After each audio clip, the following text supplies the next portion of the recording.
আসসালামু আলাইকুম সবাইকে। আল বারাকা ওয়ার্কশপের কাজ এটি। আপনারা দেখুন, খুব সুন্দর করে একটি গেট বানালাম, খুবই সুন্দর। এটি যাবে মকিমপুর দামরাইজ। এটি বানানো হয়েছে নাগরপুর থেকে, নাগরপুর উপজেলা রোড, আল বারাকা ওয়ার্কশপ থেকে।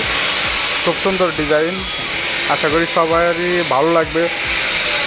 এসএজের পাশাপাশি হাই গ্লাস ও এমএস গ্রিলও আছে, লোহার গ্রিল যেটাকে বলে, যে কোনো ডিজাইনের তৈরি করা হয়। যদি কারো কাজ থাকে অবশ্যই জানাবেন। দক্ষ কারিগর দ্বারা সবগুলো কাজই করা হয়। High glass plus SS plus এমএসের গ্রিল, যেটি লোহার গ্রিল, এটি তৈরি করা হয়।